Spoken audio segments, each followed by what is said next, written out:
Selamat datang kembali teman-teman pada channel Kajian Islam di mana berisi tentang konten berbagaikan Islam, ceramah-ceramah Islam. Selamat menonton dan enjoy. Kebahagiaan dan kesengsaraan antum adalah tergantung hubungan antum sama Allah. Kapan antum jaga hubungan sama Allah, demi Allah kebahagiaan akan datang. Walaupun antum tinggal di sebuah gubuk yang kecil, walaupun antum cuma makan roti yang kering. Dan kapan antum durhaka dengan sang pencipta Allah, maka terjadilah hal-hal yang tidak diinginkan. Walaupun rumahnya besar, makanannya banyak, mobilnya mewah, penyakitan, punya masalah banyak, sesak dadanya. Itu sudah sunnatullah. Dan Allah mengatakan, walan tajida di sunnatillahi tabdila. Dan kalian tidak akan pernah mendapatkan perubahan dalam sistem yang sudah Allah ciptakan itu. Orang-orang beriman, patuh kepada Allah. Kalau kita ikuti langkah mereka, sama dengan mereka. Para nabi-nabi, semua nabi sudah disebutkan bagaimana orang beriman bersama mereka selamat, dan bagaimana orang-orang kafir di antara mereka dihukum oleh Allah. Pada saat jenazah orang-orang kafir Mekah di perang Badar dikumpulkan, lalu Nabi suruh masukkan ke dalam sebuah sumur, ditumpuk semua jenazah mereka. Lalu apa kata Nabi SAW dalam hadits Bukhari? Wahai Fulan bin Fulan, dipanggil, wahai Abu Jahal, wahai Umayyah bin Khalaf, wahai Fulan, Fulan, disebutkan nama-namanya. Apakah kalian sudah mendapatkan apa yang Tuhan kalian ancamkan buat kalian? Sesungguhnya, kata Nabi, aku telah mendapatkan apa yang Tuhan pun janjikan untukku. Artinya, karena aku beriman, Allah berikan kemenangan. Kalian sekarang mati dalam keadaan kafir, pasti kalian sudah dapatkan juga ancaman neraka itu. Apa kata Umar bin Khattab di sebelah Nabi SAW radhiyallahu anhu? Ya Rasulullah, apakah mereka mendengar Anda sementara mereka sudah mati?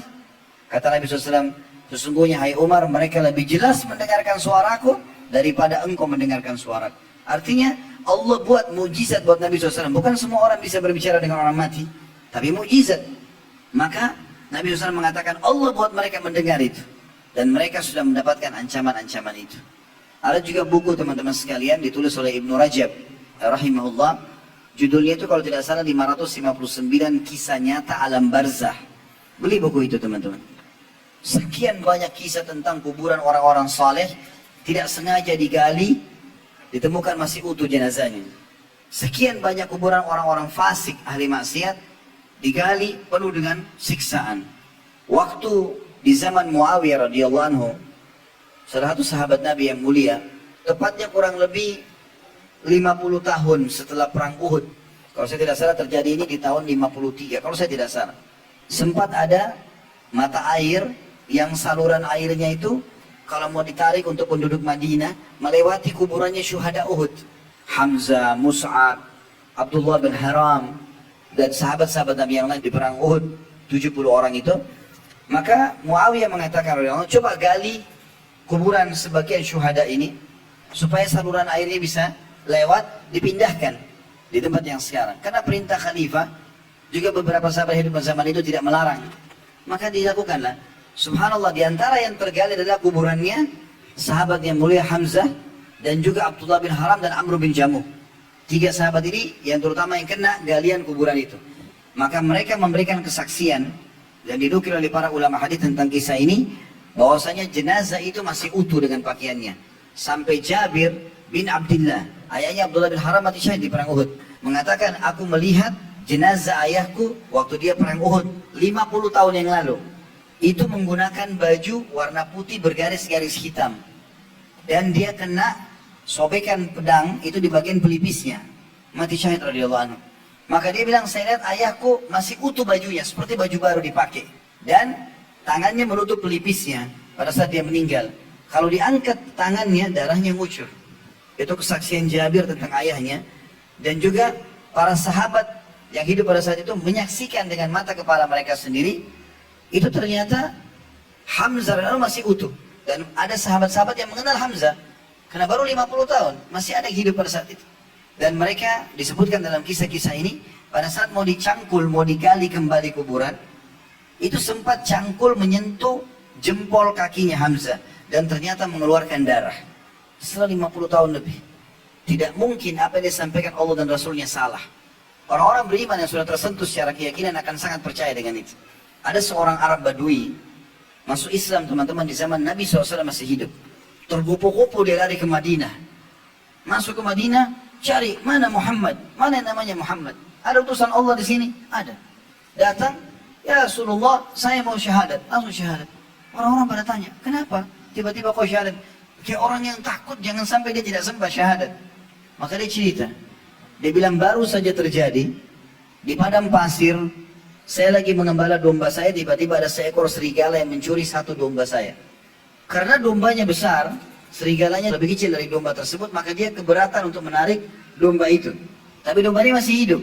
Maka kata Badui ini, pengembala domba, saya pun mengejar serigala itu sambil memukulnya. Dan dia melepaskan domba saya masih hidup. Tiba-tiba, serigala itu berbicara bahasa manusia. Kenapa kau mengambil rezeki yang sudah Allah tentukan untukku? Ini kisahnya dalam riwayat yang sahih. Maka berkata orang Badui ini, bagaimana bisa kau berbicara bahasa manusia? Kata serigala tersebut, apakah kau heran dengan aku bisa Allah mudahkan berbicara seperti ini? Sementara kau tidak merasa heran, di kota Madinah ada utusan Allah datang dan masih ada orang yang tidak mengikutinya. Maka gara-gara itu, dia meninggalkan gembalanya lalu pergi syahadat. Waktu Nabi SAW sampaikan, orang-orang pada terdiam. Apa kata Nabi SAW? Ketahuilah, aku, Abu Bakar, dan Umar percaya itu. Artinya apa? Kalian harus percaya informasi ini. Kalau tidak percaya, sudah ini 3 orang ini pasti percaya. Maka orang semua, oh ini berarti kejadian nyata. Orang percaya ini adalah syahadat. Salah satu sahabat Abu Tamim Ad-Dari radhiyallahu anhu, itu seorang Nasrani. Dia pernah naik kapal. Ini sebab dia masuk Islam radhiyallahu anhu. Dalam riwayat Bukhari, panjang lebar tentang kisah Dajjal.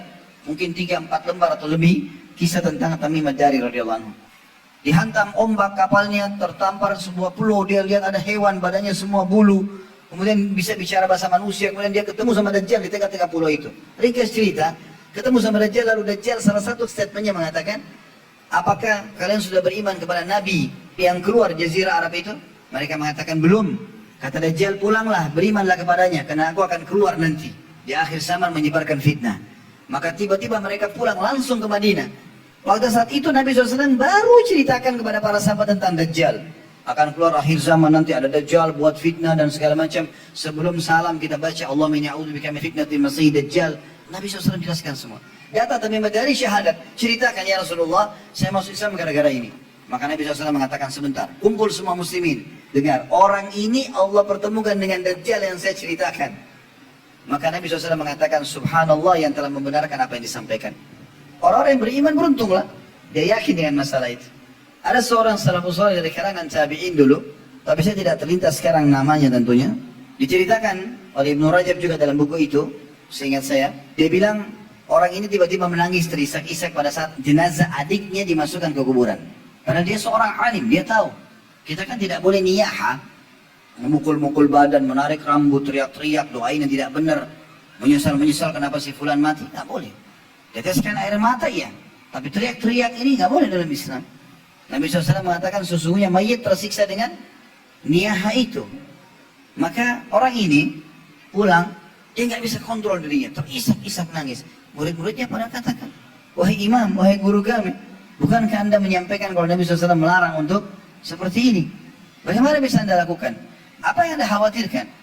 Maka kata dia, kisahnya demi Allah dia bilang, waktu kalian tadi ikut mengantar adik saya ke kuburan, kemudian kalian meninggalkan saya tertinggal sendiri dengan niat ingin mendoakan adik saya. Pada saat sudah tidak ada di kuburan kecuali saya sendiri, saya mendengarkan teriakan minta tolong dari dalam kuburan adik saya dan saya kenal itu suara adik saya. Maka dia bilang saya pun menggali kuburan tersebut, tiba-tiba pada saat saya tiba di jenazahnya saya temukan di atas dada adik saya rantai besi yang masih menyala dengan api, merusak tubuhnya. Maka aku pun berusaha untuk menarik rantai tersebut dan lihat ini telapak tanganku. Semuanya jadi luka bakar. Maka aku pun menangis karena melihat bagaimana kondisi adikku yang sedang disiksa. Dan sekian banyak kisah berhubungan dengan masalah itu. Nabi SAW melewati kuburan, lalu mengatakan 2 penghuni kuburan ini sedang disiksa. Kita nggak bisa lihat, tapi wahyu menyampaikan. Dan mereka berdua disiksa bukan karena hal yang dianggap besar, tapi itu besar sebenarnya di sisi Allah. Yang satu suka adu domba, membuat orang berantem satu sama yang lain. Yang satu tidak cebok pada saat kencing. Fenomena-fenomena ini teman-teman, fakta-fakta yang Allah Subhanahu Wa Taala dan Nabi Muhammad SAW sampaikan. Dan sekian banyak tentunya berita-berita seperti ini.